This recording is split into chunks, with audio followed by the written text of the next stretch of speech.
Hey everyone, or everyone. There's one person in here. Oh, good, we have some others came in. I don't want to bash other people's spaces, but I just really, really get tired of a few types of discourse. One of them is the cheap cynicism, like 1990s.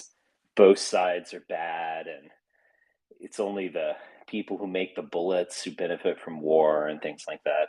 I mean, that's just obviously ridiculous. Many people benefit from war. War can be very good. War can be necessary. War is a political act. It is what it is. Um, but I really just don't want to hear this. I don't like the moralizing on the Palestinian side as well. Um, I did hear this a number of times of like every Israeli is a member of the IDF, so like no international laws were broken with attacking civilians, etc. So there's a lot of pretty like abject propagandizing and nonsense going on. Um, these are some of the issues that I am interested in. So I've been actually pretty busy today, but I have, as I'm sure you have too, kept up with this and looked at the news reports, and I've seen a lot of the videos. As I was saying in the space that I just left to start this new one, there did seem to be this kind of Bronze Age quality to the Palestinian attacks. Postmodern Bronze Age. There was the flying in on um, helicopters, on paragliders, the stealing, kidnapping women, which seemed to maybe be a kind. It seemed to be kind of three things. It was a kidnapping of give us money. It was a hostage in the sense of don't bomb us because your old aunt is along with us. And on another level, it was just pure ancient world bride gathering type stuff. I mean, it was something that we have not seen before in a long time. Now, a lot of these actions accompany war. Certainly, rape, pillaging was present in the Second World War en masse. It's something that isn't really discussed, hasn't been depicted in a lot of these Second World War movies that we all know and love. But that was a real thing.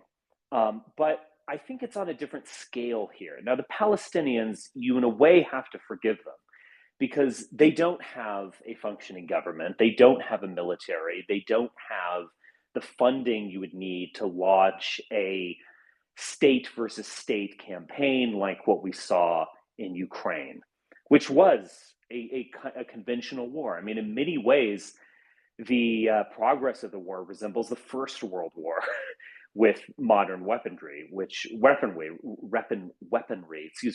it a little bit worse. This is something different. This is like a pre-modern or uh, ancient military tactic used against a postmodern society. And for at least 24 hours, it seems quite to have been quite effective. But here are some questions I have. First off, can something like this be sustained, or are they engaging in a kind of last ditch, uh, crazed, desperate effort? Or is this a kind of effective tactic to knock people off the fence and scuttle any sort of camaraderie that might be brewing between the Saudis and Israel and so on, maybe even Iran? Just kind of knock everyone off the fence and get them in the game. Was it effective in that sense?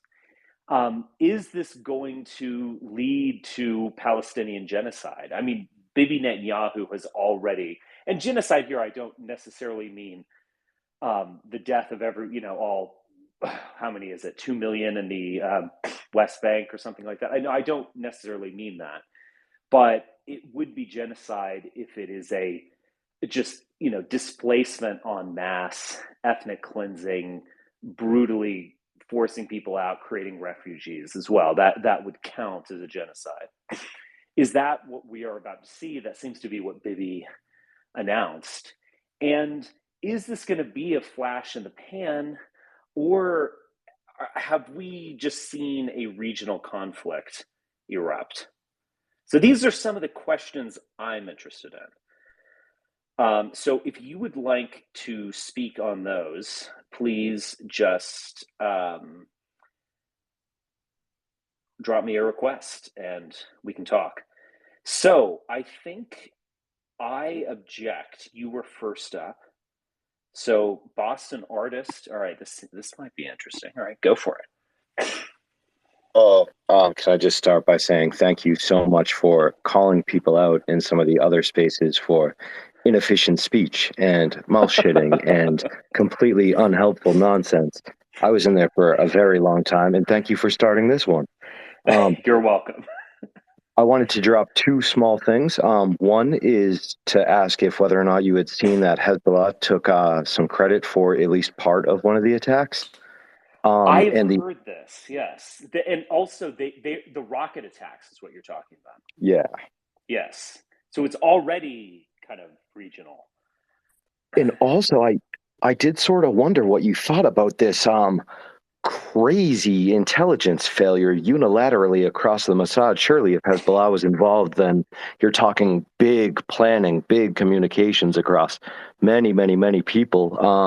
I guess the Yes. question arises: was this allowed to happen?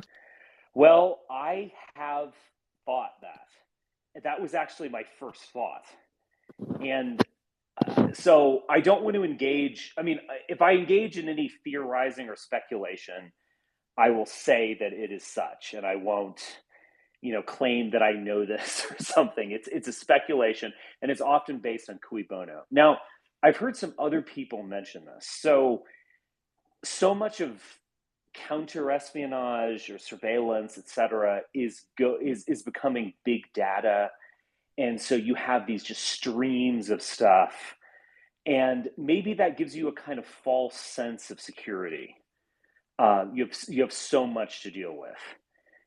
That is possible. And you neglect the kind of good old fashioned espionage of like embedding someone in a group for years and reporting back to you, or, paying someone off who's overhearing conversations, all that kind of stuff we see in Hollywood movies, which was done in many ways. And have they just neglected that type of thing? I think that's an interesting question.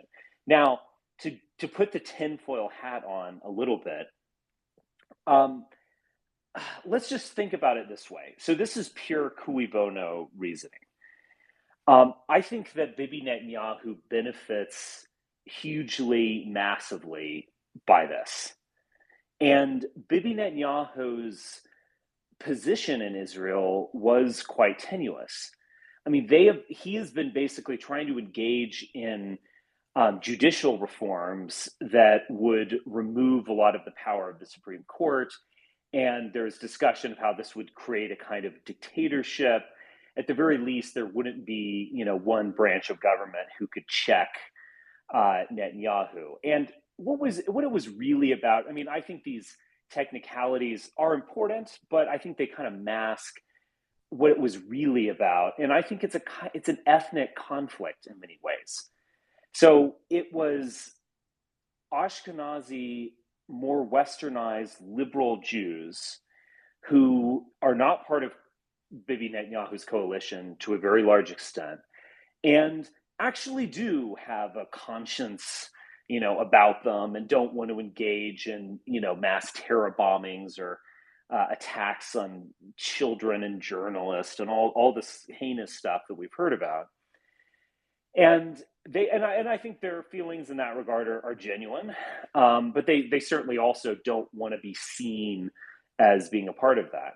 Netanyahu is a Ashkenazi himself, but his coalition includes the, ultra orthodox, just total, these guys who read the Torah all day, don't do any work. Every day is the Sabbath if you're lucky enough to be ultra orthodox. They also have tons of children. There are a lot of so-called Jews who fled the Soviet Union 40 or some years ago. who in all likely are not exactly ethnically Jewish, if we want to posit a Jewish ethnicity.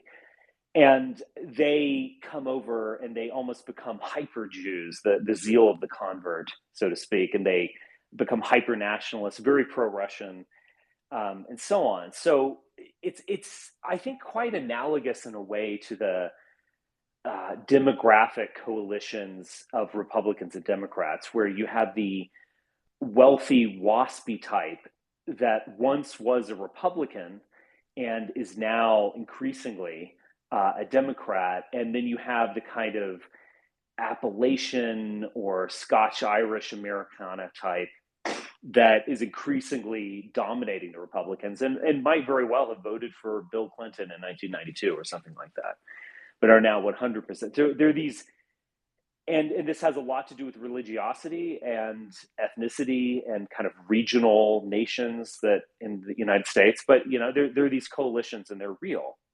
So that is, my take on what the Israeli civil war is really about. But that's a pretty precarious situation. Bibi's been indicted multiple times. He has grown to be a leader that I think it's fair to say that the response to him from abroad is pretty negative. He is not the good Israeli or something in the mind of, liberal, right-thinking people, etc.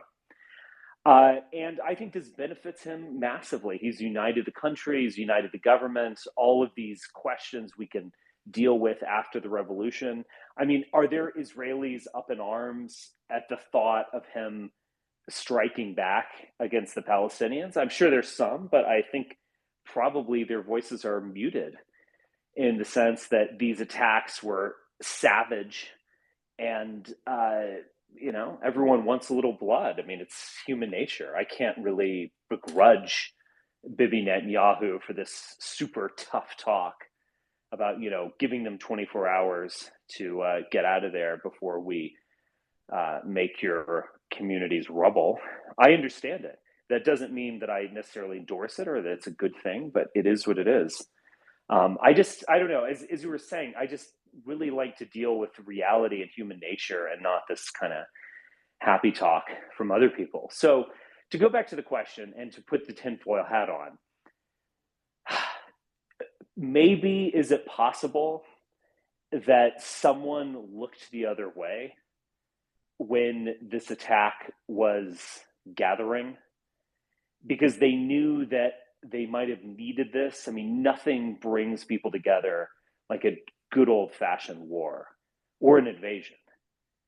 And so might there have been a little bit of a motive? I mean, I think you could make a similar claim with the intelligence failure over 9/11. I'm not sure I buy that, but needless to say, Washington or a certain segment of Washington, the Bush administration, the neocons, et cetera, needless to say that they benefited from that attack. So is that a possibility? I think it is. As kind of heinous as it would be to allow your own countrymen to be slaughtered for the greater good, I don't know. The thought has crossed my mind, but I wouldn't say it for sure. But I think we're also kind of past that, and there is going to be really, really serious reprisals in the Palestinians if they don't get help from other groups. I don't know what they're going to do. I mean, that at that point, it kind of does strike me as this last ditch, swing for the fences while you're falling to the mat, to mix the metaphor there, type of thing. I don't know. Okay. I can't verify the integrity, but people are posting that Hezbollah has said they are going to move into Palestinian territory if the Israelis press them militarily. Yeah. There's also this question. I mean, the Taliban want to take part, and they would need rite of passage from Iran and perhaps some other places. But wow. Yeah. I mean, this is where I knew this from the first when I woke up and saw this stuff. I mean, this is not like all these reprisals and attacks and controversies and dead journalists. This is not. This is on a new scale. I think all that stuff for the last 20 years. I think we were past that. All right, DM Limited. Would you like to speak? I think it's predicated on the fact that the slave, and I guess this would be more Hegelian than Nietzschean, but in this case, the Uh slave huh. morality, the hair-necked, is always contingently thinking about the master, but the master is never really only thinking about the slave. You know, the slave's existence is contingent on the master. So the Palestinians, they're thinking continuously about how to rout Israel, whereas Israel had its internal problems with Bibi right towards the end, where I think they had like a intel. I guess they had like a very small sliver of hope that they could like overwrite like the intel stuff because people were focusing on Netanyahu's internal politics and the discord that was happening um, in Israel. And also, I think a lot of the modern day technology with Telegram and stuff is different than it actually has helped um, intel gathering and stuff become much, much more undetectable, right? Before then, you had to go and commission spies to be in certain communities. Then came the age of the internet. Then you could just monitor everything. But now there's like these pockets of Telegram channels or WhatsApp or stuff that are just not infiltrable by uh, and I think they just rested on their laurels a little bit because I don't necessarily think that it was characteristic of the Israelis to do it, but it was a massive blunder. You know, it's not that Israelis don't have the infrastructure to, be that. I just think they rested on their laurels a little bit. Nobody could see this happening because in the Israelis' minds, This is much self-preservation is worse. always a thing. This is Yeah. much worse. Yeah, this is much worse than 9/11 because obviously funded. There's money flowing around, etc. Heard of it, but nevertheless, like this was right. You can't tell me do this 15 minutes. This was um, people about this, learn about it. I mean, you could plausibly say, okay, well, there's 2,000 people who might have known about that, at least, I guess. This is on a different scale. So, yeah, I mean, sometimes you can sometimes you can engage in some theorizing, like they let it happen, and it's just kind of like razor is actually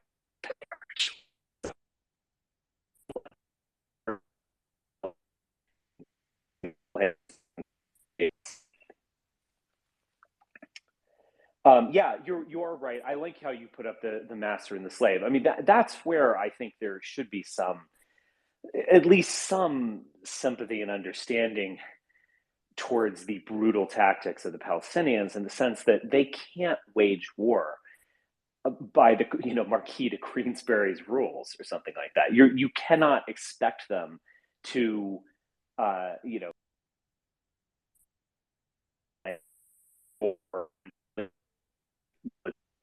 just be realistic about the state they're in. Many of these people are living in what, in effect, is a prison.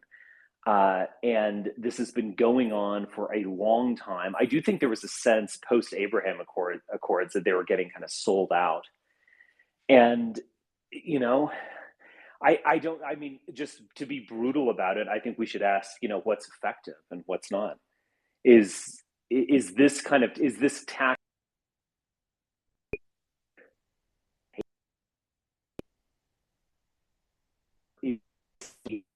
Israel overreach? It's going to bring in people to their side because it does knock people off the fence. It makes it a kind of black and white issue. And you have to take a side or you have to support them. And maybe that's kind of smart. One of the big Okay. problems Oh, is go ahead. is that the I guess the burden of morality is on the stronger side almost always. There Yeah. was a line about after the master has struggled, in the Hegelian sense, has struggled, they affirm the power of it. Like the master thinks that they're more powerful, but they forget that it could change, like the positions could change. Um, it's just that like it's sort of crazy to think about it, but I do think that you're right about the Mizrahis because the Mizrahis at one point used to be under the control of like all of these surrounding territories, right? Iraq, Iran, etc. They Mm-hmm. have a stronger hatred, a stronger resentment than say, Ashkenazis. And so they're going to funnel that. And a lot of the newer settlers, I feel like were from the Mizrahi or whatever community because they probably needed more of the um, economic help than the Ashkenazis in the middle of Tel Aviv or whatever. Yes. I mean, I think in the analogy, like the Ashkenazi are the kind of culture creators of the Jewish people. So in the analogy with the United States, they would be the Ashkenazi Jews. I guess there's a direct correlation, and WASP, and maybe a handful of really high functioning others thrown in there. The Mizrahim would be kind of like our Scotch Irish redneck types, and yeah, I think that's kind of where we are right now. But these different populations have certain strengths and certain weaknesses as well. Okay, I think Kang, I believe you, Kang, came in there next. So why don't you speak your piece? I came in next. I was just curious, Okay, like, go for it. yeah, as you can see by my, my profile picture, the Trippy Chud. I was curious if you think this, the drip, the immaculate sauce, plays a role in, Zog's downfall. Okay, I yeah, I removed that guy. Sorry, man, but this, you have rape in your user handle, and I could tell where that one is going. So goodbye. You actually aren't edgy. You're boring. Okay. Um, okay. Karshi, Dahir, go for it. Oh, hello, Richard. Can you hear me? Hey. No, I was just gonna Yes. say last chat. Sorry about being impassioned, but it was just ridiculous. It's like basically they moralized and they were talking about how they were kidnapping people and all this kind of language. It was a response to what they were saying. Like, how could you not understand? But anyway, looking forward, I think it's gonna get really brutal. I'm not going to lie. The thing about Yes. the Palestinian, their patience has run out. There's no what else could they do? Saudi Arabia were normalizing ties, right? Drawing a line in the sand is the only real option. Now, of course, innocence might get caught up in between, but you don't care about it in any other conflict, if we're being honest, right? So let's just be honest about that. I think what's really going to happen is, yeah, I think it's going to be a bigger conflict, you know, and it will. Of course, these groups they don't have a conventional army. I know Hezbollah apparently they're competent, but it may even drag Iran in. I wouldn't have thought this. I wouldn't have thought that Iran would have went this far. I thought they were just using the Palestinians, but they may almost have that pressure put upon them. I know that Iran are having an issue with how can I say modernizing or looking west with their youth, but a big war for them or a decent conflict can also help them as well, as in like establish their identity and so it's just a lot of opportunists, desperate people, and yeah. Yeah, I think it's definitely going to get worse. I'm curious to go to Andrea Karshan. Um, so you are a patrilineal Jew and ex-Muslim Jewish convert, and you Yep, are that's me. interesting. Well, I'm very curious to hear your perspective on this matter.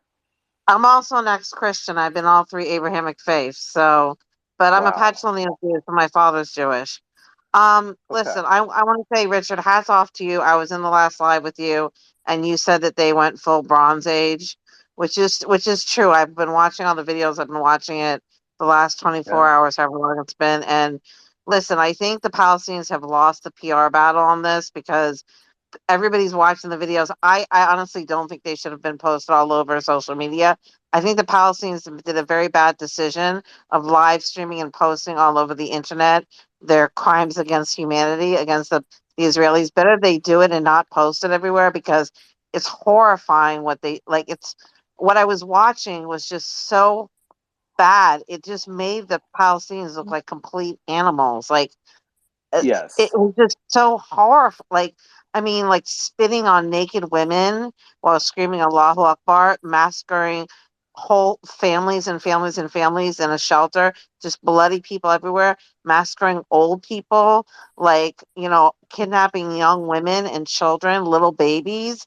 Like, it was horrifying. Like, a girl crying because her sister got killed while they're all being held hostage. I mean, it was so horrifying, the images. Like, honestly, like people are not going to be able to erase that from their heads. And America was showing it, the British were showing it, the French were showing it. It's not just like the Israeli PR they lost. It's like everybody who was ever on their side. I mean, I was in rooms where people were like, I sympathize with the Palestinians, but this is like next level crazy. Like Yeah. they just made a very bad PR move. And I listen, I advocate for the Palestinians sometimes, even though I'm very pro Israel. But this, like, there's anybody who justifies the acts that they did. I know the occupation is bad. I know they're suffering, but that does not justify going out and murdering people and taking people hostage. And now I heard that maybe there's rape involved as well. Like, I'm sorry, but nothing justifies this behavior. Well, okay, let me look, I agree with you. And obviously you and I are in some sort of position of privilege. At least it sounds like. Because you sound to me like you're an educated person, etc. And so we are shocked by these things. Now, if I were to push back, I would say that what can they really do? Like, I agree with you that they Listen, they can probably, become Rashida Tlaib, and they can run for Congress, and they can advocate to change things. Look how much well, Joe but Biden has done for the she Palestinians this immigrated. year, huh? Yeah, no, I agree. Well, I mean, I actually agree with you, but like they don't ultimately want that. I mean, I don't think they want like comfier pillows in a prison. They want the liberation of their people. Yeah, And but the problem with the Palestinians is they want all the land. They've been offered part of the land since yeah, 1967, and they won't take part of it. They want all of it. And the thing is, the two people got to learn to share the land together. It can't be all for Israel or all for the Palestinians. There's got to be a two-state solution. The Palestinians have been offered a two-state solution since 1967, and they haven't accepted it. And that's where the problem lies, is that until their mindset changes, even if the Israelis were to offer them a sweetheart deal again, it's not going to work until they accept it. right. Well, okay. Do you think that Bibi really wants a Palestinian state, or do you think he wants Well, to continue I think the occupation and I think this administration, I don't like BB. This yeah, administration is not looking for a two-state solution, but I think in the past, the Palestinians have definitely been offered good deals. In 1947, they were offered 45% of land. And in 2008, they were offered a great deal. They were offered 97% of the West Bank, Gaza, and East Jerusalem. I think they were even the old city was put on the table in that deal. So honestly, hmm, they've been offered really, really good deals. They have an expression: the Palestinians never miss an opportunity to miss an opportunity. Like yeah, they just won't accept part of the land. They want all the land, and that's a problem. It's the Palestinian narrative is it's all us and nobody else. And there's Jews and Israelis that are willing to share the land, and of course, not the real right wing ones, but a majority of Jews and Israelis are. So we're okay with sharing. They aren't. Okay, I see a lot of hands coming up. So let me. Does anyone want to? Why don't you guys just speak up? Does anyone want to address some of this and maybe offer some counterpoints? I don't want to offer a counterpoint, but I want to offer an explanation to Karshe about why other conflicts, or the longer sort of, what you would purport would be the Palestinian genocide, was just not seen as a genocide, is because of the spectacle of it. When you have like 200, how many rockets was it, going over the Iron Dome, and you have accessibility to phone and all of these images that are like proliferating. And I don't even think necessarily that the Palestinian authorities involved wanted like these people to um, get murdered, or women to get murdered, or anything. I think they've made like damnations again and again, actually, like maybe 3 or 4 times this past whole day. But the thing is, the same zeal with which these people are, giving up their lives pretty much for this movement is the same zeal that can actually take them out of like a structured, and they can just go kind of crazy. They can go a little bit fanatic with their, bloodlust, even if it is, um, justified in some way. And also the smaller scale killings, like 2 or 3 people per week, even though it adds up, the same thing happened in the Holocaust. Nobody really cared about the killings in the ghettos, even though those happened at a steady rate. It wasn't until Dachau or all of these Mm-hmm. like larger extermination campaigns that it started to actually come out. I don't even think Americans knew about it until later on. And that's what spectacle does. The spectacle of killing is more important than the actual stats of it. No, but what you were Okay, saying about that they didn't mean to kill people. Do you understand that Palestinian militants went door to door and slaughtered people in their Yeah, yeah, homes? yeah. They I literally agree. I agree with you. dragged women in the back of trucks, dead Yeah, women. no, no, no. I mean the authority. So if you see the updates from like the guys who they're like, do not take women or slaves or whatever, don't attack the elderly. But it's a little bit too late because the people that were in that zeal have done it already. So oh it's yeah. the images Okay, have proliferated. let me jump in. Okay, Andrea, because you seem like a very reasonable person.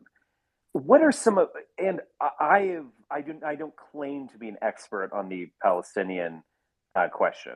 So what are some of the counterpoints to the narrative that you just said? Like if you could kind of be open minded, like give me the other side Listen, I of the do Israel story. Palestine TikTok lives all the time.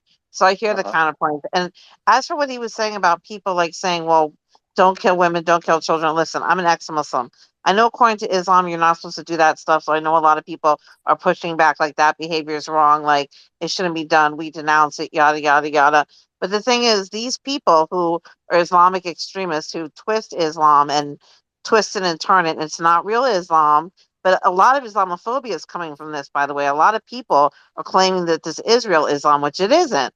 But when people see people screaming Allahu Akbar, spitting on naked women who've been captured and killed, it does. It adds to Islamophobia. And I worry because I've got Muslim kids and I worry how this will affect them when it's going viral on Twitter, these images. I worry for my own children. So Yeah. I hear it. Like the Palestinians are suffering, they're under occupation, they're in an open air prison, which by the way, there's context to that open air prison and how much of a prison it is. Many Palestinians who have dual citizenship or have visas to go other places do get to leave that open air prison. Many of them have work visas in Israel. There's a lot of luxuries in certain parts of that open air prison.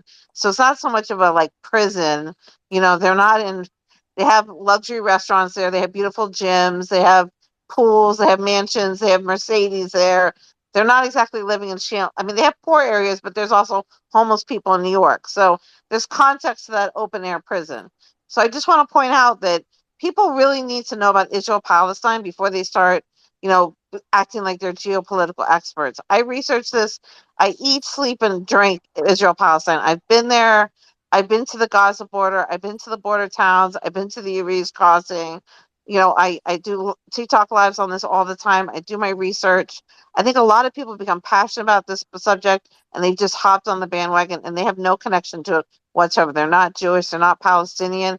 It's just like either getting clout off of it That's fair. Okay, or. does someone want to jump in?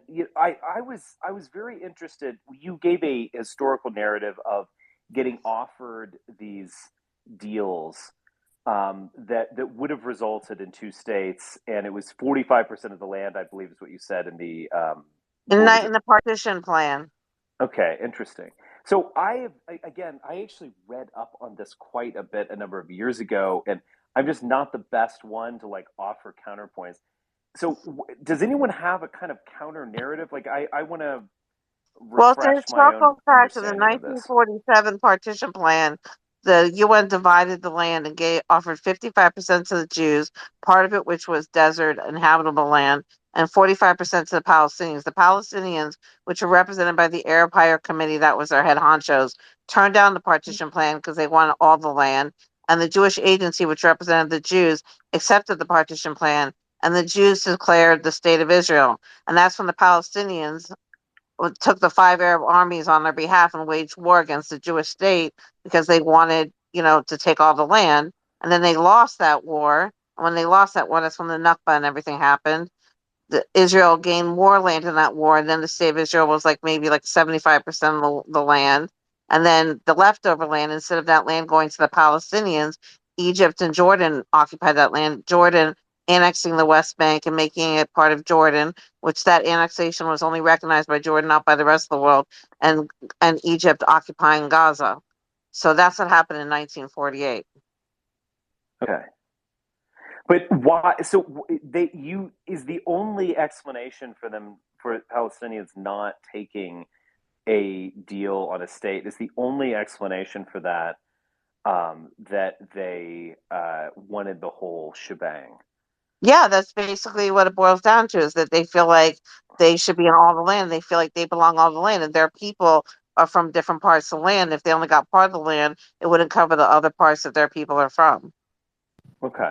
Many Palestinians at least claim to be perfectly fine with the 1963 border. But the thing is like the illegal settlements wouldn't stop. Like if you don't have your own agency and your own mosques, like they're just subject to flooding. They're subject to police coming in and beating people. They're subject to ridicule. It's not as if they're being given this real space. You know what I mean? You mean the 1967 borders? So the thing with the 1967 borders is that that's what I believe in. I'm a two-state solution person. But I believe in East Jerusalem minus the old city, because I believe if the Palestinians got control of the old city, they would give freedom of worship to the three religions, because that's their history of not giving freedom of worship to people. So I believe the Israelis should have control of the old city because they do give freedom of worship to everybody in the old city. So Wait. So, you're saying that Islam historically, in apartheid conditions as second-class citizens, absolutely, nevertheless, did accord freedom of worship to Christians and Jews. I mean, with those important qualifiers I made of second-class citizens lacking political power in the Islamic State, they did have religious freedom. They didn't have to convert to Islam. Hold on. In Muslim countries, Jews and Christians were given freedom of. Really? You really Yes, believe that? In Muslim Yes, countries, that's Jews and true. Christians, You basically Jews and have freedom of Christians had religion, to but you pay a hide their tax. religion and had. As second-class citizens in apartheid-style conditions, they had the legal right to their religious practice. Absolutely, they were not made to be. With all due respect, you need to read on the history of Jews in Muslim countries and how they were persecuted and forced to convert and had to hide their religious identity. And you need to hear about Christians and how Christians are treated in some Muslim countries and how their churches are burned and how they're persecuted and how they're killed. My mother's Coptic, so I know that there's persecution, has been persecution of Christians.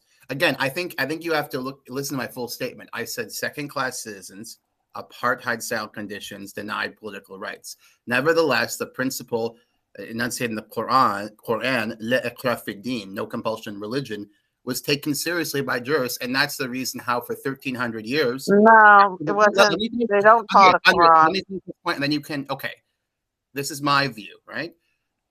There were Coptic Christians 1,300 years ago in Egypt, Egypt was conquered. Today, 1,300 years later, after total Muslim dominance, there still are Copts, about 10% of the population. That, to me, is evidence of what I just described. Well, Second-class I went to school with apartheid Coptic Christians. conditions, I but went to school religious with Coptic freedom. Christians who fled Egypt because they were being so persecuted in Egypt as Coptic Christians. Again, I'm not denying political persecution. I'm denying that they were prohibited from practicing their religion. Their churches were burned in Egypt. They were literally assaulted in Egypt for being Coptic Christians.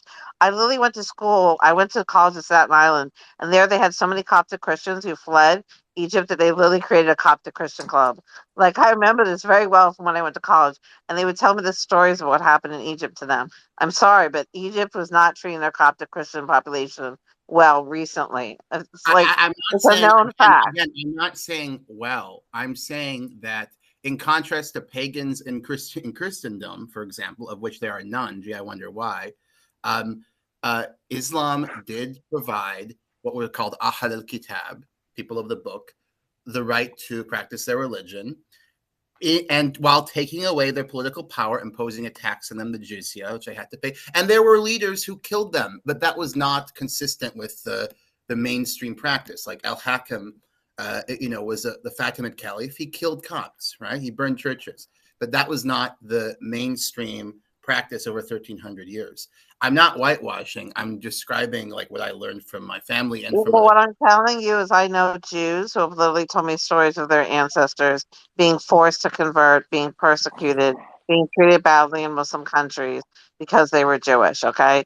You So can with talk all to due the respect, most you can read on this, you extreme. can fact check me. You can talk. All I'll say is you can talk to the most extreme Salafi Wahhabi cleric who will say that forcible conversion of Christians and Jews is not Islamically right. Yeah, and killing women and children it also isn't Islamic, but Muslims do it all the Jews time. are doing So it to yeah. Muslims We and shouldn't Christians. pretend So like they don't spit on Christians in the street in Israel. I mean, it's Some Jews do get spit on Christians in the street, but they also get arrested by the Israeli police. If you don't believe me, you can look at Israel police's rarely. tweet from a couple days ago where they arrested a bunch of Jews for doing that. Go check it out. It's on Twitter. Andrea, at one point, you're an ex-Muslim, right? I just looked at your profile, right? Correct. Yes, I'm an ex-Muslim and I Are have three you wonderful Muslim kids. of a Near Eastern descent or something like this, partial or full or No, my whatever? father's Jewish. Okay. Well, regardless, what do you make of the fact? Well, this is just a documented fact that Christians in the Middle East, especially in Egypt, where Copts are very mistreated. Jordan, Christians are treated much better, but it varies from country to country. But generally speaking, there is ambivalence or even dislike. I think in the case of Egypt, dislike is probably better for Muslims. But in Egypt, in Jordan, in Lebanon, Christians are not sympathetic to Israel. They are highly critical of Israel and have much more sympathy with the Palestinian cause. So if it's just a Muslim thing, why are Middle Eastern Christians overwhelmingly sympathetic, leaving aside like Brigitte Gabriel or or Janine Pirro, or people who go on Fox News, like here, who are Christian migrants? Why are the overwhelming body of Christian Lebanese, for example, anti-Israel? My guess, I mean, my suspicion, I don't know, but my suspicion is they just feel solidarity with their fellow Arabs. It's an Arab thing because they're Arabs, just like the Palestinians are Arabs. Just like, Muslims feel solidarity with people in their ummah, so they feel solidarity because they feel sorry for them because they're Arabs. Fair enough. I just think that the attempt, and Robert Spencer's trying to do that's not Richard Spencer, Robert Spencer, the attempt to cash this out in terms of Islamic fiqh and the sunnah of the prophet is really silly. I think this is a secular conflict, essentially. You know that there's Christian Palestinians as well. So they probably also feel Obviously, solidarity with the yes. Christian Palestinians. Sirhan was Christian. There have been Christian Palestinian terrorists, of course, on behalf of the Palestinian cause. I don't think this is a religious war. I don't believe that. I believe it's a war over land that has some religious stuff to it. Like the terrorist group use religious stuff to further their identity, the twisting of religion. I don't believe it's true Islam because when I was Muslim, I wasn't going out and killing people. But I believe the terrorist groups use religious fanaticism to brainwash people and get people to do their shit. That's what I believe. I definitely agree with that. Of course, they're using a religious dialect and the word jihad is, and concepts of jihad, they would say in this context, there's traditionally Islam, there's offensive and defensive jihad. Offensive jihad isn't applicable right now because there's no caliphate, but they would say this is a defensive jihad. They're But like jihad, ISIS. Basically, Hamas right, is, but they said they just were like caliphate. ISIS. No, they're not. They're not like ISIS. They're terrorists, but they're They're not the like. same thing. They're the same thing as ISIS. Have you ever been in their Telegram groups? Go listen to them on Telegram. They're the same shit as ISIS. They're the same. It's the same rhetoric. It's the same stuff.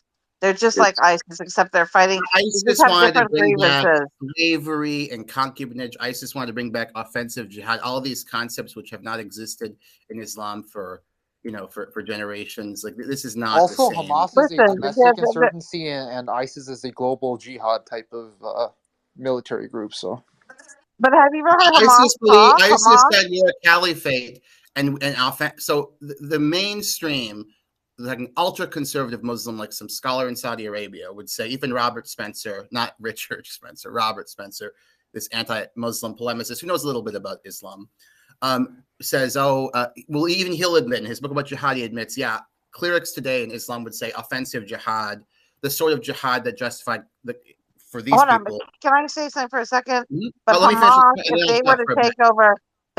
take over Israel, let's say Hamas were to govern all of Israel, they would create their own whatever Sharia shtick extremist government there. They would have their own caliphate there. They would have their own shtick there. They don't want to take over the whole world. They want to take over Israel and make it their own little world. They want to have their own. That's their world. Their whole world is Israel. That's their universe. Right. But the point is they don't pose the same liabilities as ISIS because they don't have a Because project you don't care about Israelis. conquering To of us, they conquering. pose the same liability because Okay, you but only not. care about Americans and Europeans. Andrea, I you think need to allow people to finish. yeah, I think that's a bit much, Andrea. But no, but I think that my point about I don't want to get into this digression about offensive jihad and ISIS trying to revive the caliphate and this kind of medieval Islam. But like, my point is there are important theological differences between Hamas, which would love to take all the land that's now in Israel's hands and turn it into an Islamic state, and ISIS that wants to wage offensive war against the kuffar, like the infidels. Like Hamas is a politically motivated Islamist group, I would say. It's very different than ISIS. But I'm not saying Hamas wants Okay. to wage war against the Go ahead. Jews Let's let someone and else. Israel. Yeah, You're let's interrupting me now, so I let you finish, but now you're not letting me finish. What I'm saying is Hamas. The difference is Hamas wants to wage war against the Jews in Israel, and they want to make their own little whatever caliphate, whatever in Israel. The difference is ISIS is the whole world, and Hamas is Israel, which is their whole world. It's the same kind of shtick. It's a little different, but it's the same kind of shtick. And anybody who says there's a difference after seeing what Hamas did in Israel today, I'm sorry, it was so barbaric. If you guys haven't seen the videos, I suggest you don't because they're very traumatizing. The videos were so barbaric. They were so it was, I'm telling you, you won't forget the images for a long time. It was so barbaric. And it's not just because I'm Jewish and I have friends that are Israeli, yada, yada, yada. It just as a human being, when you see kids and women and old people and also men, because men matter too, like it's really like, it's terrifying to think that could ever happen to you or someone you know or another human being or someone you care about. It's very frightening. The IDF has killed 30,000 children since 2008. I think that's probably an exaggerated number, but whatever. It is an under-exaggerated number. Andrea, really quick, just one question. I'm going to shut up for a while because I think I've talked a bit the last 5-10 minutes. Do you think that the occupation, I'm not saying whether you think, obviously I think it's wrong, you probably have a different view, but don't you think that a big causal role in this is the occupation, no freedom of movement, economic blockade imposed by Israel and the dictatorship of Egypt, which is kind of in the pocket of the West, because Egyptians, Coptic or Muslim, don't support this blockade. But regardless, don't you think that the conditions in Gaza and the role of Israel in creating them, doesn't that have some causal role in turning these people into the kind of beasts in some cases that we saw today? or yesterday. Okay, well, this is what I think. First of all, I think there's people that are oppressed all around the world, and I think that not everybody goes out and turns into a suicide bomber, right? Just like kids are bullied every day in school and they have problems, they have emotional problems, they have mental illness, not everybody turns into a mass shooter, right? So I think that saying that just because someone faces oppression, that means they have the right to go out and kidnap and kill people, I think that's just crazy thinking. And we shouldn't say just because someone's listen, I've had a very traumatic life. If you only knew the shit I've been through, does that mean I have the right to go out and shoot people? That's crazy thinking, right? Nobody in their right mind thinks that. I always say to people on my TikTok lives that once you go out and start killing people, I'm not going to listen to your oppression anymore. If you go out and become Rashida Tlaib, then I'll listen to your complaints, right? So, yes, they're going through a lot of hell, but they should peacefully resist, not go out and murder people. It's just going out and being a Well, suicide Andrea, bomber I to mean, try to solve your problem. Let me just finish. I, I'm almost done. you're Going out and almost, becoming a well, no, suicide I see bomber your to solve your point, problems. First of all, and it I'm the doesn't solve host. any of your problems. It just makes your problems worse. This is not going to solve anything for them. It's just going to make their problems worse. Well, that remains to be seen. I mean, look, I can't believe I'm kind of taking their side on this, but no one has a right to do anything. The question, I mean, rights, what is that? The question is whether you are doing it, whether you can do it, or whether it's effective or not. And like, I am interested in the question of whether going all Bronze Age is going to be effective or not.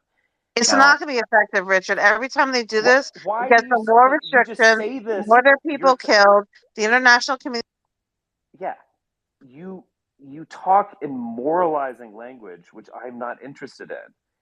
War has been extremely effective throughout world history. Human history, there is nothing like war to solve problems and to get politics done. It is a key tool in policy. So this emotional response of like, war is bad. I feel like I'm back in the last space where I want to get away from this type of talk. But Richard, I'm not being Israel, emotional. I'm telling you the history that you're, they've never accomplished anything through this. This always I gets them 40 probably steps agree with you, backwards. but yeah, I mean, I might even agree with you, but it's just the point of it. And secondly, I also think that I'm seeing a lot of a kind of rehearsal of the early weeks and months of the Ukraine invasion with Israel. I think Israel, for the first time in maybe 10 years, is on kind of the good side of world perception. I mean, I saw the Brandenburg tour was, had the Israeli flag on it. That's quite a sight to see. I definitely think that strategically, optically, the Palestinian invasion was a big no-no. It's very bad for them in terms of PR.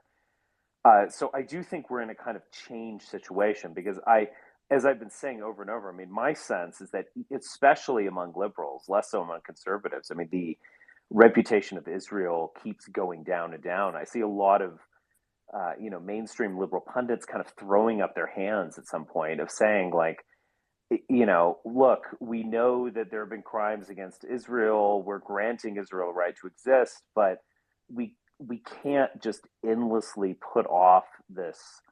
Um, we can't endlessly put off the solution that everyone seems to agree upon, which is two states. And at some point, the person who has the upper hand does have a greater responsibility. I mean, Israel's much more powerful and wealthy, etc., than Palestinians. I mean, you can't just kind of endlessly blame them. It would be like me blaming my children for their bad behavior. It's kind of unfair. Like on some at some point, it's on me, right? But Richard, look what they did. What they did today made them lose the battle with the liberals. Now they've lost a lot of their I agree support. with that. What I'm saying, Richard, is what they did today, and it's been shown in history too. It doesn't do anything for them. It gets them more restrictions, more of their people killed, further away from a two-state solution. The international community upset at them. They will gain nothing from this. The only time they gain anything is what I'm telling you. When they peacefully resist, when they violently resist or do terrorism or whatever you want to call it, they get, I'm telling you, it Well, yeah, always but they've gained gets them nothing. I mean, nothing. all they've done is lose territory since, the late 40s. So, I mean, they That's not whatever true. they're, They've gained nothing's, territory. They've gained territory. no, They've they've not actually, gained territory. yes, they gained Gaza. They gained autonomy over Area A and partial autonomy over Area B. They've actually gained territory. Well, They had that, nothing. well, that's assuming that they had nothing at the beginning. I mean, that's They quite an had assumption nothing, there. Richard. They had nothing in the beginning. They had Do nothing. you think They were so? It never was sovereign. it was a land without people. Is that the argument you're making? No, Richard, When listen. Zionists arrived, Richard, listen, in 1947, before the creation of the State of Israel, it was the British mandate of Palestine. The British right? were in charge. There were Palestinians and Jews living there, but there was no Palestinian sovereignty. They just lived there, just like Jews just lived there. Neither the Palestinians or the Jews were in charge. It's almost like me living in Crown Heights trying to say I'm in charge. We just live here. So what I'm saying is they have gained sovereignty since they've gained Oh, so sovereignty you're over defining it in Gaza. terms of sovereignty. Okay. Right. I oh, They live here. They live in Gaza, they live in the West Bank. There's Palestinians that live in proper Israel. There's 2 million of them, Israeli Arabs, that are mostly Palestinians. So that's the yeah, thing. They still live in Israel. I want to ask one question to Richard. Maybe take this in a little interesting direction, and sure. maybe devil's advocate defense. So, Richard, and I'm actually with you because of my study of history. Frankly, 80%, but I guess I'm with you kind of in my head, but against you in my heart, and maybe Uh-huh. against you with 20% in my head. So you're kind of contemptuous, and if you just look at human history, whether you're talking about the Islamic conquests of the Sassanian and Byzantine empires, aggression, right? Whether you're talking about especially the Northern Crusades, aggression, the British Empire, Yeah. white man's burden, aggression. I get what you're talking about. Aggressive war, defensive war, whatever, is a core part of the human story. But don't you think the aversion people have to it nowadays, at least in the abstract, is it totally insincere, or is it the product of some change in the last 8 years? Let me give you one anecdote that's very interesting. So I just mentioned, I'm not Muslim, but I'm interested in Middle Eastern history. I know Arabic. That's one of the things I'm studying and teaching in my PhD program. And when I talk to these kids, these 18 or 19-year-old Muslim kids, they really don't like the idea that the early Islamic conquests were aggressive. Some were defensive, but like when they're the conquest of Byzantine Empire, it's aggressive. They really don't like it. And it's fascinating to me because it's like, look, the British Empire said, these are our values. We're going to spread them. That's how I tried Yeah. talking about it. The British Empire said, these are our values. We're going to spread them. Why are you so? It doesn't mean we have to resurrect this understanding today, especially with no caliphate. There's no law. There's not even a basis in Islam for it, but it happened. It's part of your history. I think, why are you guys ashamed of it? But doesn't the fact that this shame is so widespread and this kind of aversion to aggressive war, is it just all insincere, or have we made some moral progress? I guess that's the liberal versus the Nietzschean, but yeah. Well, yeah, no, I'm not sure. I think it is insincere in a lot of cases, but I wouldn't describe it as moral progress. I would describe it as a kind of decadence in the sense of like a degeneration, a decline, in the sense that we're not even willing to assert ourselves, or we're not even willing to dominate other people. And the fact is, again, that's part of the human story. That's part of creating culture. Another thing I dislike is this kind of notion of these peoples. Like we have these cute little peoples, and they've been somewhere since time immemorial, and they kind of have a right to something, and you can't touch them or intrude or something. This is just all completely ridiculous. It's something that it has existed for a very short period of time, and I don't know, like none of these cultures like deserve to exist on their own. Some of them might actually be very poisonous at the end of the day, and that just needs to be evaluated, and we can make that evaluation. We don't have to have all this kind of like, I don't know, kind of tolerance or like good feelings towards all people on the planet.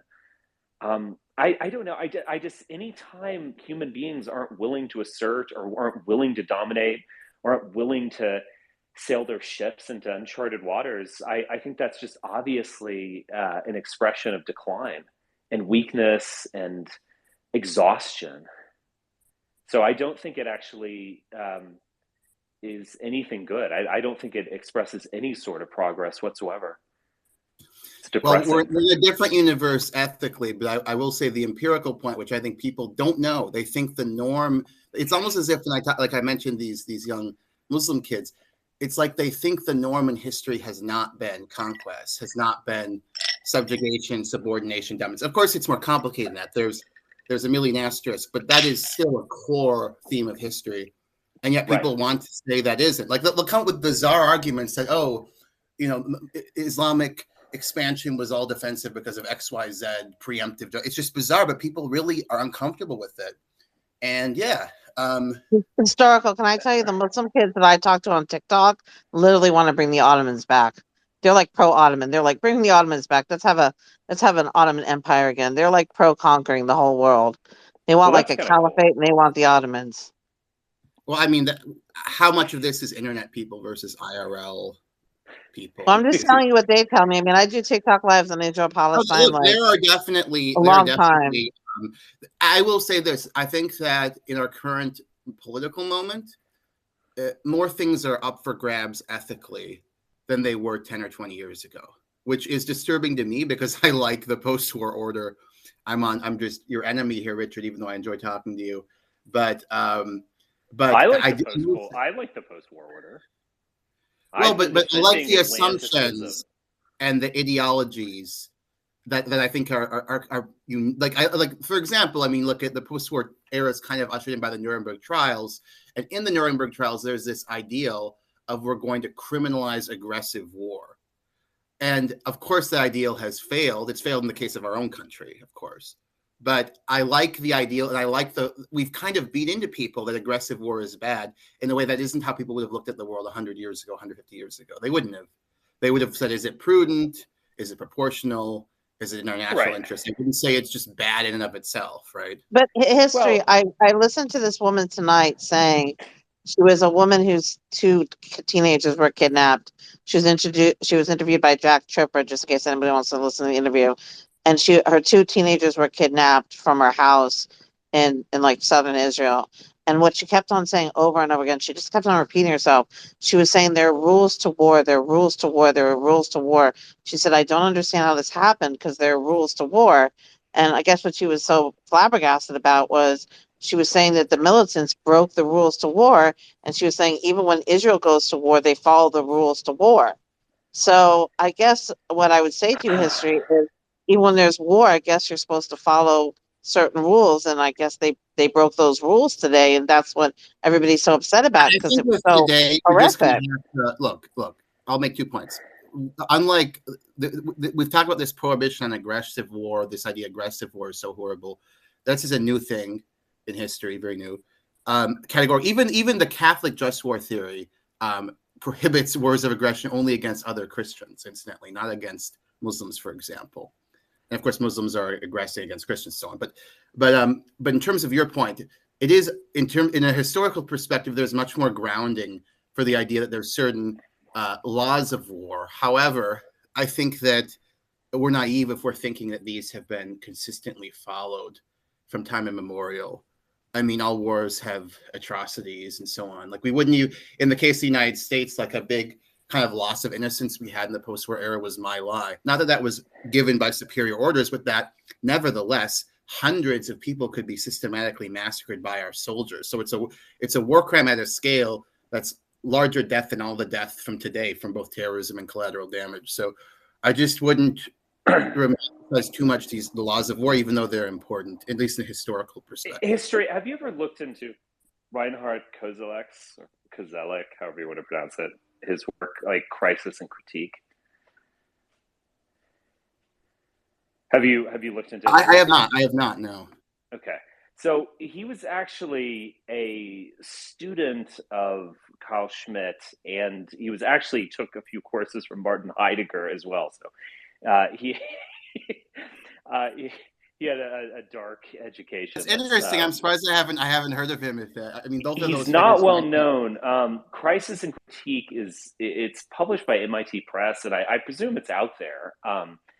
But it's very good. He makes these. It's a kind of Schmittian distinction which he's making, which is a notion of a kind of limited war or an enemy that you ultimately respect. And so you can go to war with him.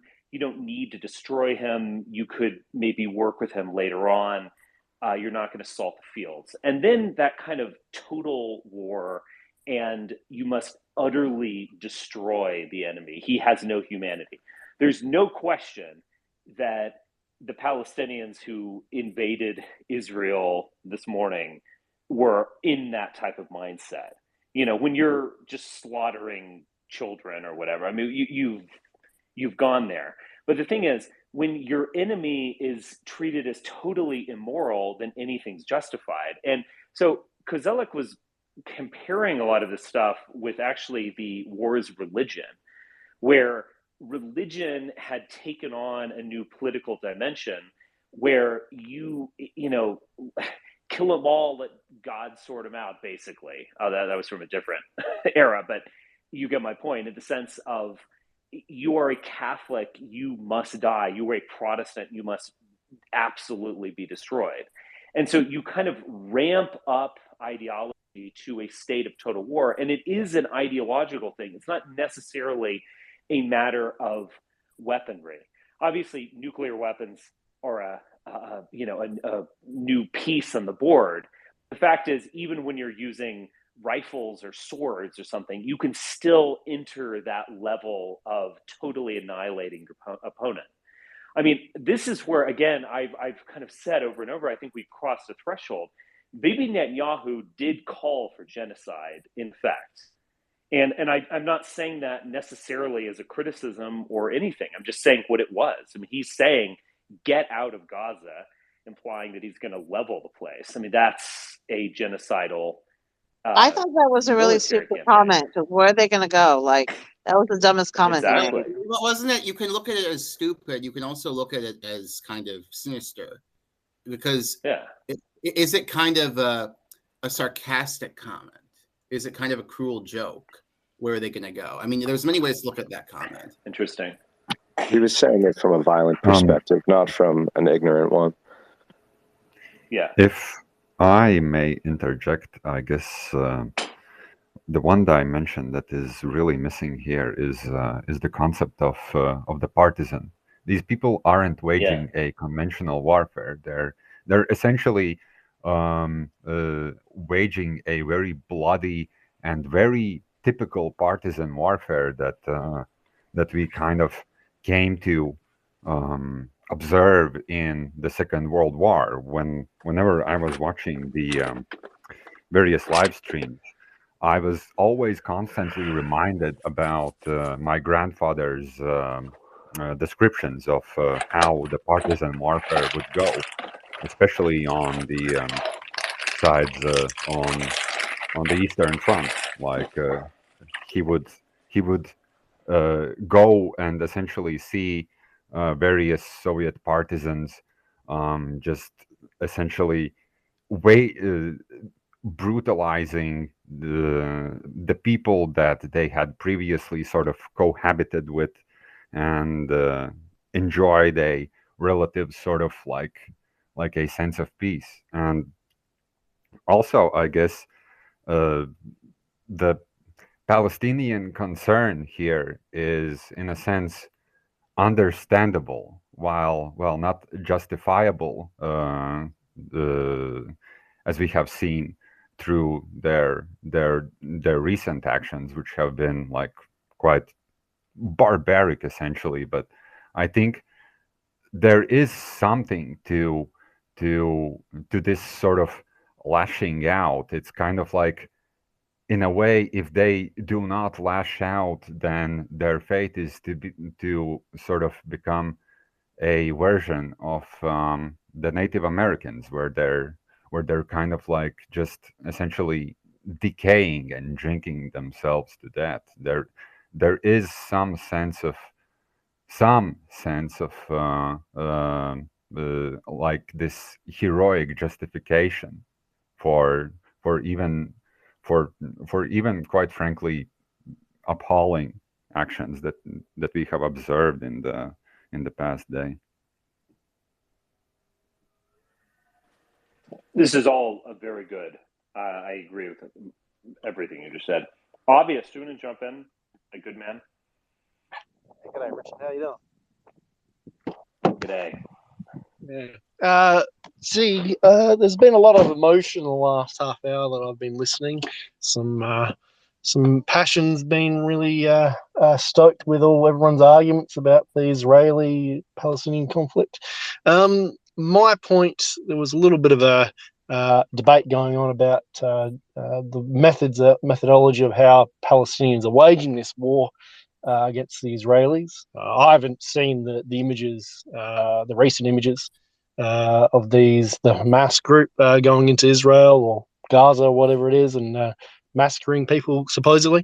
But I'd like to point out that the way that the proto-Israelis acted in the 40s against the British soldiers during the British Mandate, the way they used terrorism against the British soldiers. They hanged British soldiers.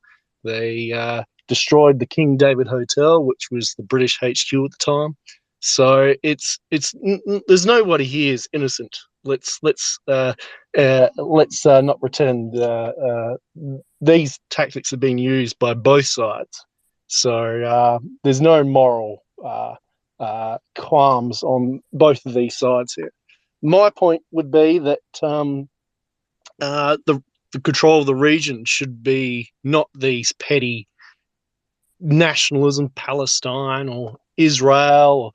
It should belong, this land should belong to a major power, which would be Saudi Arabia, perhaps Iran, perhaps Turkey like it was before, or perhaps, in my opinion, it should perhaps belong to the last people who conquered it, which was the British Empire. I think you make some good points. I mean, the thing is, Israel came out of, first off, the British Empire, and then it came out of the United Nations. So it's been a different type of state. I mean, I don't know many other states that were invented by the United Nations. There were many states invented in 1919 or kind of reinvented, like Poland with the Paris Peace Conference, but Israel was unique. Israel's also discussed at Paris Peace Conference. Balfour Declaration came out of during the First World War. So it's always been a kind of synthetic entity that's gestured back to a past. And it's gestured back to a biblical past that, let's also be honest here, didn't really take place. I obviously think there was a Jerusalem. There were issues with the Roman Empire and the destruction of the Second Temple and so on. But so much of the history of Israel, etc., is just entirely fabulous. And so it's this kind of weird combination. It's this, it's a combination of being this like postmodern entity and the creation of this nation state and so on, and then this grandiose evocation of history. And Richard, to the point we don't base our claim on Israel on religion. We base it on history and archaeology and genetics and all this everything. We have history and archaeology that proves our 4,000-year history of the land. We don't need a holy book to back up our history. If you go to Israel, Richard, I don't think you've ever been to Israel. If you go to Israel and you dig up the land, you'll see Jewish history everywhere. Evidence for like David or something like this. I mean, but there's really literally bones of Moses. Hold on, Richard. When I went to Israel and I went on the tunnel tours, I literally stood on ground that was 2,000 years old. 2,000 years old ground I stood on in the tunnel tours. There's archaeology. You'd be amazed at the archaeological history in Israel that dates back so far back. They found so much history that supports. I know you don't believe in the holy books, but supports the biblical history. I'll call it the biblical history. I won't call it the Tanakh because people aren't familiar with what that is. But supports the history of the Jews. It supports it. It really, really does. What I about the mean, Canaanites? The it's Canaanites. beyond Oh, the that. Palestinians claim to be in the Canaanites. They aren't the Canaanites. Hate to break it to you. Well, The Canaanites were there before the Jews came into the land, and the Jews conquered the Canaanites, so they all died, or they became absorbed into the Jewish people. I'll tell you, the Palestinians are, if you guys really want to know, the Palestinians are either the descendants of Jews who converted to Christianity or Islam, and then became intermarried with Arabs. So some of them have some Jewish ancestry, or they're Byzantines who got Arabized, or they're people Ottomans that got Arabized, or they're people who came over during the British Mandate, or the Ottoman Empire Arabs. There were a lot of the Arabs from Egypt and Syria that came over during the British Mandate. They're just a whole smorgasbord of people who came over and made the region of Palestine their home. And or I'm like just I gonna make said, a couple they're really quick descendants of points. Give me people like who are 10 Jews seconds. who Let me convert. throw it back Let me to you. finish. Let me finish. Or they're descendants of Jews who converted. So, like I said, they're just a whole smorgasbord of people who have been there for approximately like 2,000 years. Andrea, we're very good at this point at assessing the ancestry of people. We've developed the ability to do that. We don't need to rely on archaeological inferences to find out people's ancestry. And the Right. studies I've seen, I posted them to I posted also some studies about ancient Egyptian ancestry and was trolling some people on the alt-right because I think, frankly, the Roland Martins of the world are too easy to target. But like I was trolling some alt-right people because like, oh, look, they're so closely related to Gulf Arabs, these ancient Egyptians. But whatever, because those aren't seen as white. But that's neither here nor there. The data I've seen are Ashkenazi Jews are about 30% Levantine and 70% from either Europe or from Anatolia or some North African part. They're really mixed people. And Palestinians are over 70% Levantine with more of the Christians and the Muslims.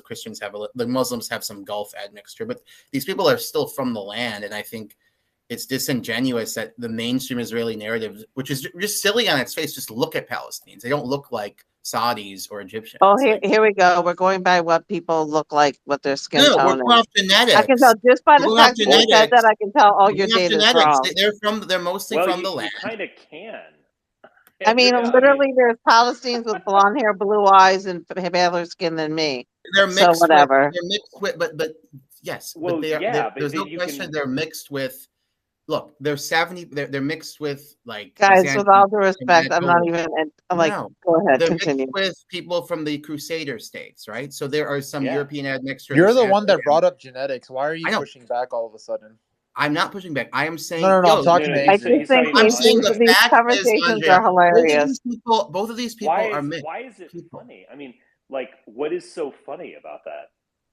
They don't Richard, look I like. think it's funny because people like to gaslight Jews on their ethnicity, but like to be like, the Palestinians are really, really, really from Levant. I love it. And I'm not denying that the Palestinians are the ones with Jewish ancestry have ancestry going back to Israel 4,000 years because they have Jewish ancestry, but the rest of them are, like I said, they're Arabized, so they come from other Arab countries. That's literally because they're Arabs. Arabs are not originally from Israel. Arabs This is are from not. other This is places. Well, an But aren't issue. some of aren't them have Jews Jewish kind of ancestry. I'm just Europeanized? going to The Ashkenazi? retweet these things. Both peoples are from the land. Both peoples are fairly remarkably mixed. You had the Crusader states, the Islamic conquests. You had Byzantium, both people, which explains phenotypic variation. Nevertheless, the Palestinians are mostly Levantine. The Jews are significantly, but not mostly Levantine, according to the data I've seen, which I'll retweet. That's just the genetic studies. They're both. Okay, so you're Jews are trying to say that the 30%. Palestinians are more from the Levant than the Jews Yes. are. Okay, Yes. okay. Whatever you say. If that's the hill you want to die on tonight, I'm not even arguing with you about it. I'm You brought so up genetics. exhausted You said from my genetics are the traumatized foundation of the self country. listening to news in Israel. I'm not even going to argue with you about it. Go ahead. If that's what you want to believe, be my guest. You think I Seth don't care what some Rogen random person on belongs the to internet Israel? thinks. if You I think may you think interject, Natalie Portman and Seth Rogen belong to Israel? All right. Can we talk about what's next in Israel and Palestine instead of the lost Go tribe for it, theory teacher. again, Yeah, please? Okay. So lost tribe theory. I'm gonna leave you something on the poster board here. The pretty interesting article, kind of subtly dropped in Jerusalem Post today. It says PM Netanyahu offered Lapid and Gantz entry into a broad emergency government to manage the war following Hamas attack on Israel this past Saturday. So as we know, Spangler says sober statesmen and military historians prevail. So, let's probably stop talking about this moralizing, this United Nations rhetoric. It's kind of a waste of time. Anyway, there's some interesting articles coming in from some like AL Monitor, like basically Eurasian military back channels that they're basically magazines that are just monitoring the situation. And what has been posed here in the Jerusalem Post has been speculated about, essentially talking about potentially a scapegoat option for Netanyahu to potentially bridge the gap away from his Orthodox base and kind of, I don't know, get into this new coalition with some interesting characters, Lapid and Gantz are some well-known opposition members. So this might be his way out to try to maybe, I don't know, appease both sides, maybe potentially get a Palestinian, state off the table now that it's such a mess politically, but also be a part of this IMEC deal at the same time, because that is a large motivator for what we're seeing is, with the Abraham Accords and, the tracks for Middle East peace, as well as, the IMEC that was recently announced at the I think it was the G7 or G20. That has a lot to do with the Palestinians feeling abandoned at the moment. So these are some interesting developments about what's potentially in the pipeline. Lapid is more to the center, and he talked about a two-state solution at the UN when he was prime minister. He's a two-state solution guy. He would be more for making a two-state solution proposal than those people on the right. Gantz and Lapid are more center-left than the people on the right. So if he teams up with them and leaves to the people that he's in the coalition with, then there would be more chance of there being a two-state solution happening. Correct. Guys, that there's is very not going to true. be a two-state solution. I mean, this is over. Not after this. No way. Yeah, and it's like it's been a bit of a pipe dream for a long time. I mean, who exactly is to blame for that? But when people have been, I mean, ever since I was in high school, hearing reports on this or so on. So for decades and decades and decades, people are talking about this, and it doesn't happen. You have to conclude that they don't actually want it, or they're not willing to agree. So, and after this, no, there's no two-state solution happening anymore.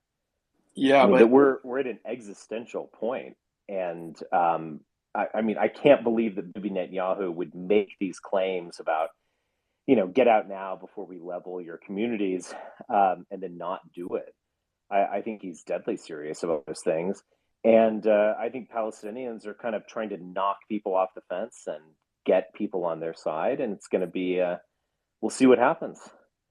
Well, Richard, I think if he was going to level Gaza, they would have bombed Gaza more already, because they really haven't done that much bombing so far. They've only killed 200 people so far. I think they would have bombed more already. The bombing hasn't been that much so far. It's been a lot of bombing, but not extensive. This is absurd.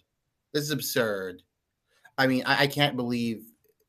I don't know. It's absurd what you're saying. No, but historically, in the past when they did bombings in Gaza, do you realize how many people they killed, how quickly and how extensive the bombing was? Remember in 2014, how many people killed and how quickly it was, and how bad the bombing was? The bombing, I'm not saying they're not bombing, they're bombing, but they're not bombing.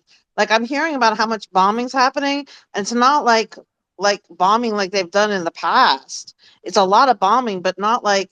So I'm saying if I thought they were going to level Gaza, I would think that they would do more bombing. Well, do you know what I'm saying? It could be that they're trying to gather a coalition. They have, Hezbollah, they have Hamas, they've got Syria coming in, and Lebanon, shelling coming out of Lebanon. So, like, they're trying potentially to, lay off the gas till a larger coalition might come together before, say, they announce war with Iran or something like that. That's the potential. I mean, they're also preparing for a ground invasion of Gaza, which will be quite bloody. Yeah, they haven't said that. They haven't said that. Nobody said they're going to do a ground invasion. People are just speculating. Well, I mean, that's what I'm not an expert on military movements, but that's what like mainstream analysts Yes. assume to be true. Yeah.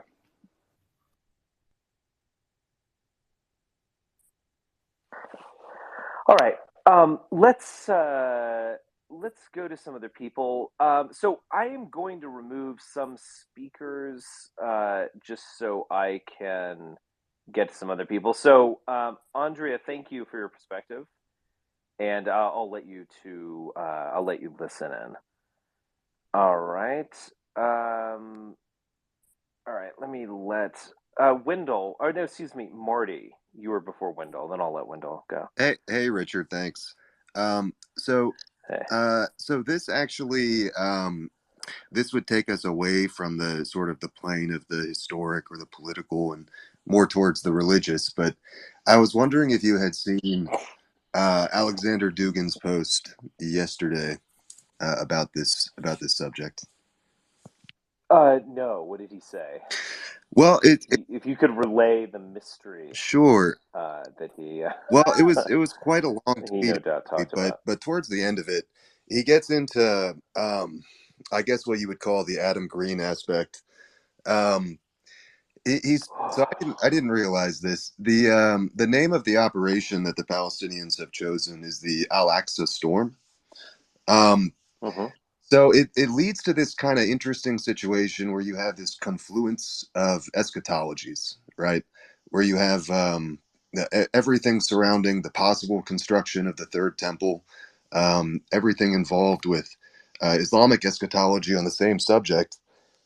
And what interests me is the sort of American evangelical angle here. Um, I don't know to what degree that would become a factor, or even if it could. But what interests me is that you have these prominent sort of evangelical Christians in the United States, Mike Pompeo being one, um, John Bolton sort of another, who sort of come in on the side um, of the Jewish eschatology here, and it lends the whole thing this sort of apocalyptic tenor. This really sort of interesting potential, a spiritual conflict here. And I don't know. I know you had talked to Adam about this a little bit, but do you have any thoughts Well, on so that? where is Dugan coming on this? So he has a concept of the like kation, which is the holding back of the Antichrist, and the Antichrist is the spirit of the West. Isn't that more or less his position? Yeah. So his position is, well, sort of. What he's talking about is that the Islamic Antichrist, the Dajjal, would be analogous in some sense to Zionism as Zionism. Um, I don't know how accurate that is from an Islamic perspective, but that seems to be what he's saying in the tweet. Okay. But in terms of his own views, his own version of Russian messianism, isn't it more or less what I stated?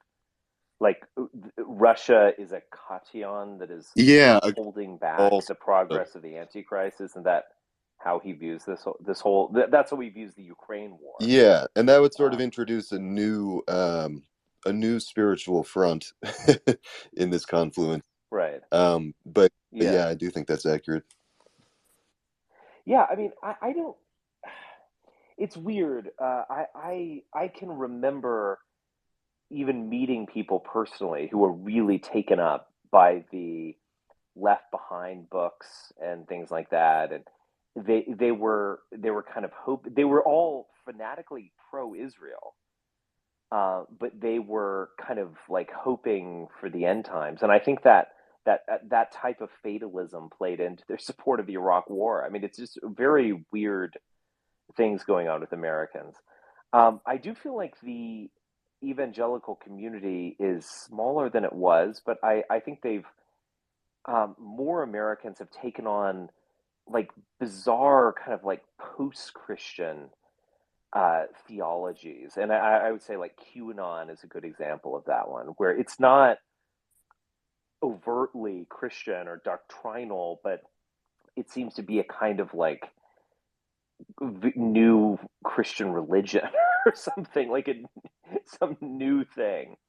but that's clearly influenced by Christianity and clearly has a kind of end time scenario in it, and in a certain idea of a savior and so on. But yeah, I mean, I don't fully know what to say about this. I mean, I think the thing that Adam Green says and that I'm kind of been convinced by this is that there are a lot.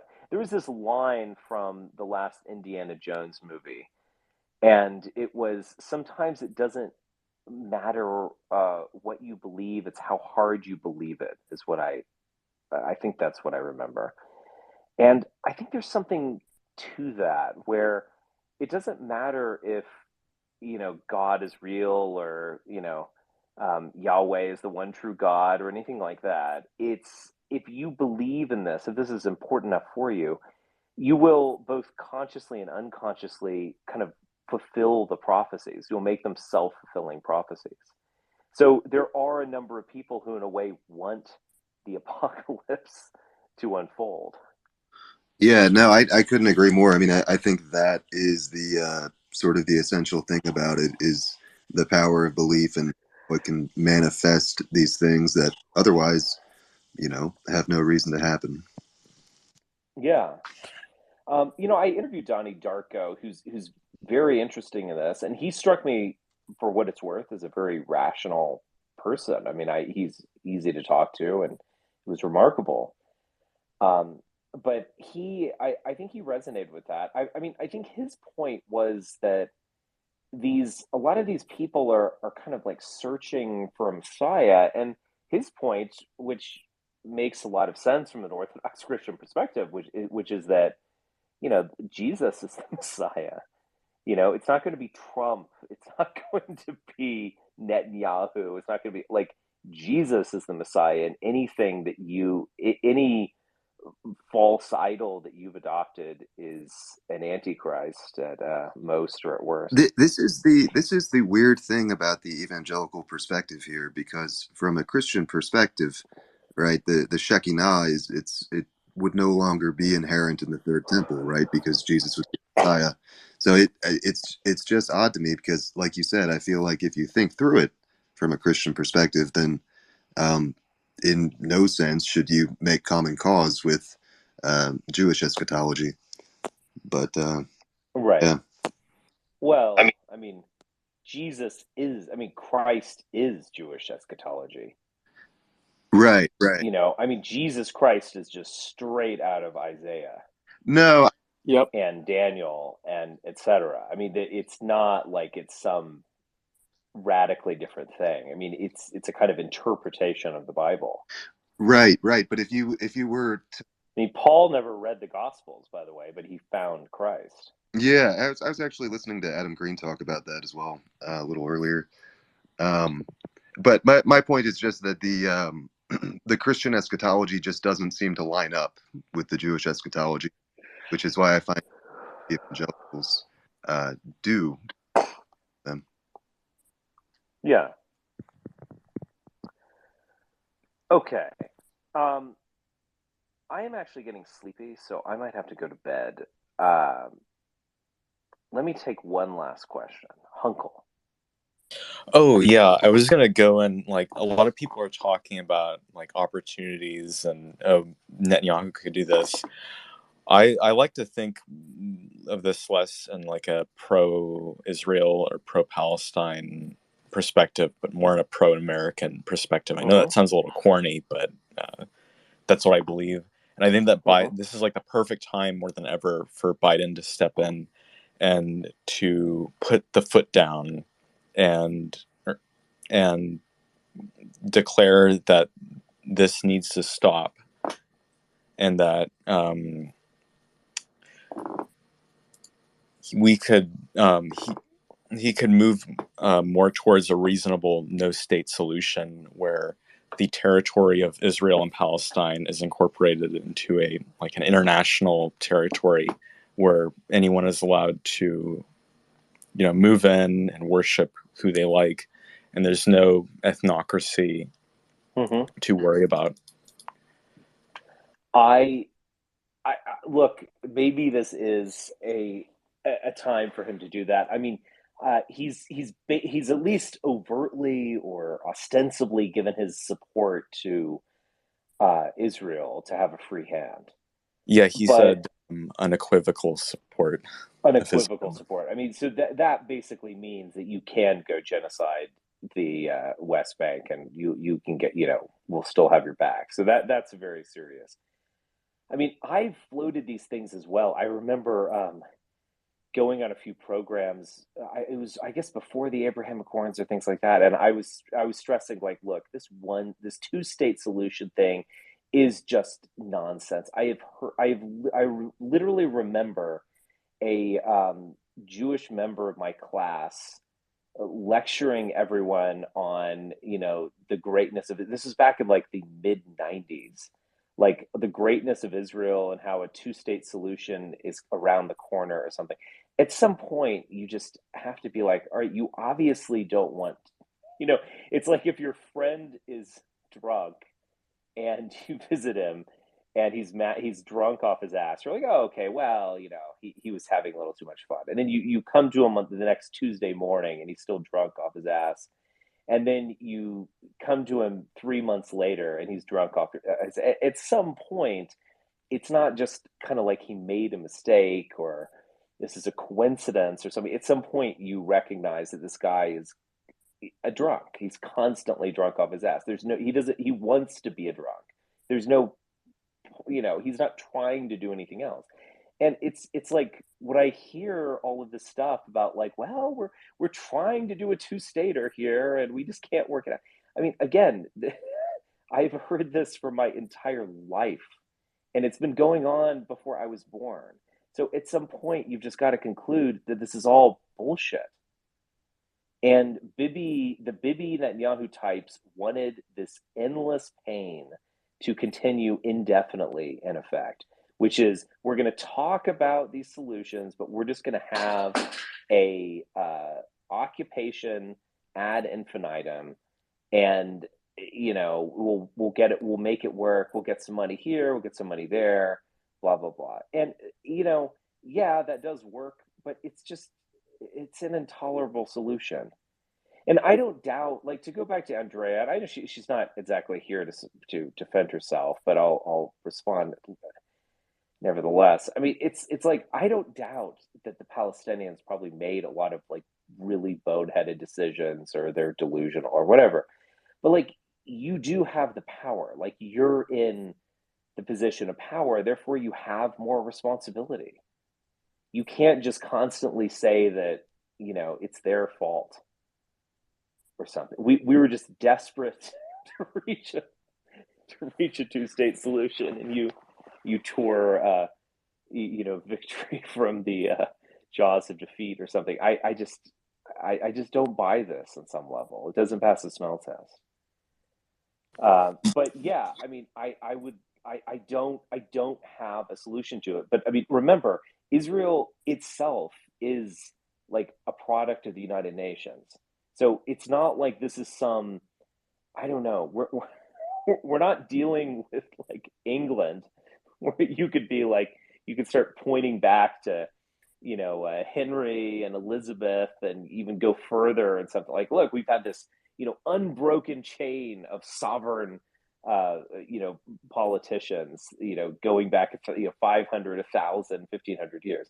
No, this was created as a product by the British Empire and by the United Nations in the 20th century.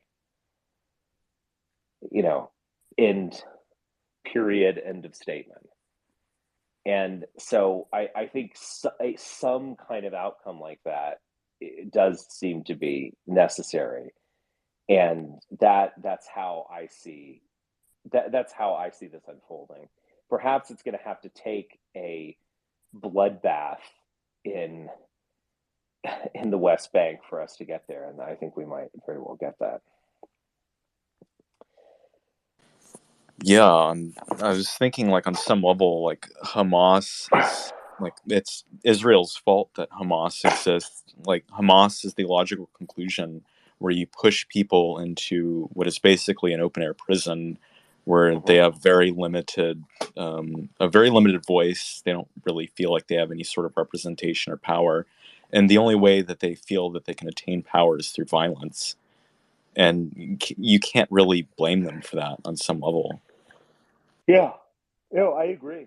I do have sympathy for them. I mean, again, I'm not endorsing the Bronze Age shit we saw today. No, But, they're idiots and savages on both sides. yes, but there's no doubt. I mean, you can't expect them to wage a humanitarian intervention or something in the way that the United States could do. You can't expect that from them. They're going to fight back in these ways, and really the ultimate question is whether it's going to work or not. All right, guys, I will end it there. I'm sorry I couldn't go further, but I just need to get some sleep. I'll need to get up. What are you guys doing up? Some of you are on the East Coast, which means it's like 3 a.m. and you're still awake. It's like very, very it's bad. 8 a.m. in Great Britain, so I have an excuse. Oh, well, that just means you're a dork. You're up at 8? Yeah. Yeah. I've just been following this since it broke. I haven't slept since. I don't know. I understand that. Yeah, fellow insomniac. Yeah. All right, guys. Well, I'm not going to be insomniac. I'm going to get some sleep. So I will put a bookmark in it. Thank you all for contributing, and I'll do more of these soon because this is a big topic. All right. Ciao. Tschüss. Bye-bye.